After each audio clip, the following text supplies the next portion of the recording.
ఒక 1 మినిట్ అండి. మీకు కంప్లెయింట్ ఏంటో క్లారిటీగా ఇస్తాను.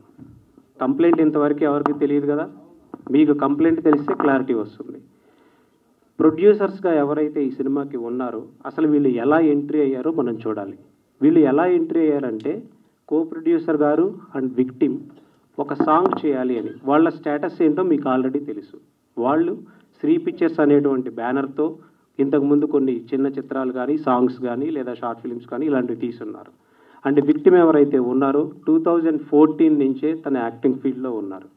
అండ్ బొంబాయిలో కూడా కొన్ని సీరియల్స్ చేశారు. ఇప్పటికీ అవి మనకు వస్తూనే ఉంటాయి. And Bigg Boss celebrity. ఈ శ్రీ పిక్చర్స్ని 2019లో ఎస్టాబ్లిష్ చేశారు.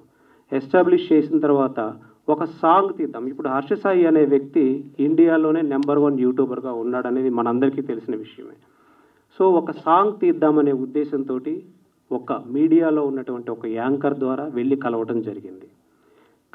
కలిసిన సందర్భంలో ఈ హర్ష సాయి అనేటువంటి వ్యక్తి ఒక 2-3 సిట్టింగ్స్ ఐటీసీ కోహినూర్స్లో ఇలా అయిపోయిన తర్వాత వీళ్ళ ఫినాన్షియల్ బ్యాక్గ్రౌండ్ని వెరిఫై చేసుకోవడం జరిగింది. నా దగ్గర ఒక స్టోరీ లైన్ ఉంది.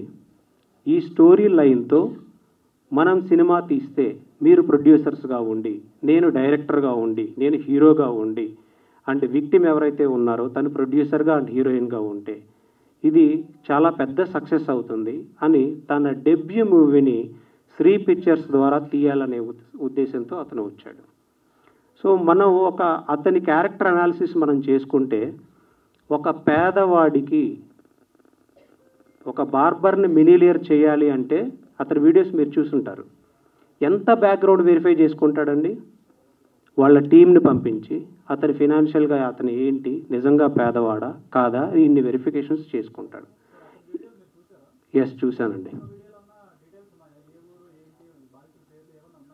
ఏ ఊరండి? బార్బర్ని మిలీనియర్ చేసే వీడియో మీరు చూసారా?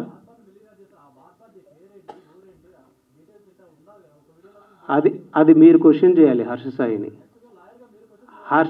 మీరు క్వశ్చన్ చేయాలి సార్. అది హర్ష సాయిని మీరు క్వశ్చన్ చేయాలి. నేను చెప్తున్నా, ఇంత బ్యాక్గ్రౌండ్ అతను వెరిఫై చేసుకుంటాడు. ఒకళ్ళకి 5 లక్షలు దానం చేయాలంటే అతను చేసుకున్నాడు కాబట్టి అలాగే తన ఫస్ట్ డెబ్యూ మూవీకి వీళ్ళ దగ్గర ఫినాన్షియల్ క్రెడిబిలిటీ ఉందా లేదా అని వెరిఫై చేసుకున్నాడు. ఫస్ట్ నన్ను చెప్పనివ్వండి. వెరిఫై చేసుకున్న తర్వాత మాత్రమే తను ఆ సినిమాలోకి ఎంటర్ అవ్వడం జరిగింది.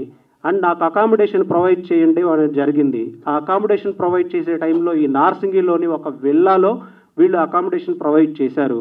ఆ విల్లాకి విక్టిమ్ని ఇంకా షూట్ స్టార్ట్ అవ్వలేదు. స్క్రిప్ట్ అతని దగ్గర ఓన్లీ లైన్ మాత్రమే ఉంది. ఇప్పుడు స్క్రిప్ట్ డిస్కషన్స్ ఎలా జరుగుతాయో మీకు తెలుసు.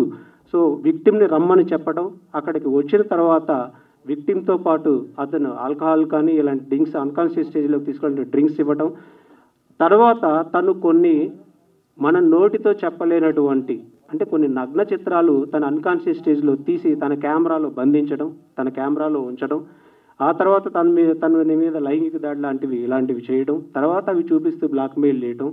వాళ్ళ ఫాదర్ ఎప్పుడైతే తను లీగల్గా కంప్లైంట్ ఇవ్వాలి, డిఫెండ్ చేయాలి అనుకుందో అల్టిమేట్ స్టేజ్లో ఇంకా ఈ వివాదాన్ని సర్దుమర్చాలి అనే ఉద్దేశంతో వాళ్ళ నాన్నగారితో మాట్లాడించి ఎలా అయినా సరే ఈ వివాదాన్ని ఇక్కడ సర్దుమర్చాలనే ఉద్దేశంతో వాళ్ళ నాన్నగారు ఒక ఫాల్స్ ప్రామిస్, మీరు సెలబ్రిటీ, తను సెలబ్రిటీ, మీరు ప్రొడ్యూసర్గా ఉన్నారు, ఈ సినిమాలో సక్సెస్ అవుతుంది, మీకు పెళ్లి చేస్తాను అనేటువంటి ప్రపోజల్ పెట్టడం, ఆ పెళ్లి అనే మాటతో నమ్మించి, ప్రేమ అనే మాటతో నమ్మించి సినిమాని ఇంత దూరం తీసుకొని రావడం, దాన్ని ఎలా షూట్ చేశారు, బ్లూ మ్యాట్ కూడా యూజ్ చేయకుండా ఎలా షూట్ చేశారు అనేది మీరు ఆల్రెడీ చూశారు.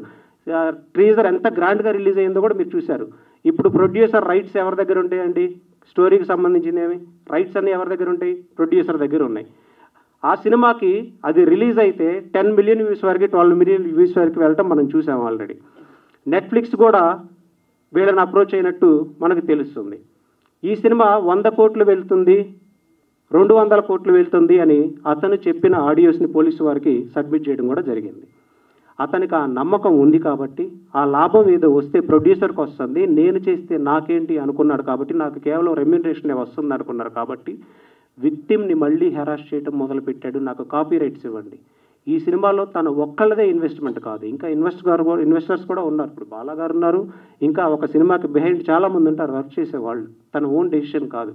ఇప్పుడు ఆ కాపీ రైట్స్ కోసం మళ్ళీ తను బ్లాక్మెయిల్ చేయటం, సొసైటీలో కొంతమంది సెలబ్రిటీస్ని ఈ సంవత్సర కాలంలో ఏ ఇంటిమెసీ లేకుండా, ఎలాంటి ఇది లేకుండా, తనకు అనుకూలంగా తను ఏ క్రైమ్ అయితే చేశాడో తనకు కావాల్సినట్టుగా తినని డిఫేమ్ చేయడం కోసం, విక్టిమ్ని డిఫేమ్ చేయడం కోసం కొన్ని ఫ్యాబ్రికేటెడ్, కొన్ని ఎడిటెడ్, కొన్ని స్క్రిప్టెడ్ ఆడియోస్ అన్ని పెట్టుకోవడం, కొంతమంది సెలబ్రిటీస్ని, కొంతమంది యూట్యూబర్స్ని ఐటీసీకి పిలిపించుకొని పర్టికులర్గా మోర్ దెన్ 100 మెంబర్స్కి పిలిపించి వాళ్ళకి వినిపించడం, వీళ్ళని డిఫేమ్ చేయండి, వీళ్ళకి వచ్చే ఫైనాన్షియల్ ఫండింగ్ రాకుండా చేయండి, వీళ్ళని సర్వనాశనం చేయండి అని కంకణం కట్టుకోవడం, ఇవన్నీ చేశాడు. ఇది కంప్లైంట్లో మెన్షన్ చేశారు.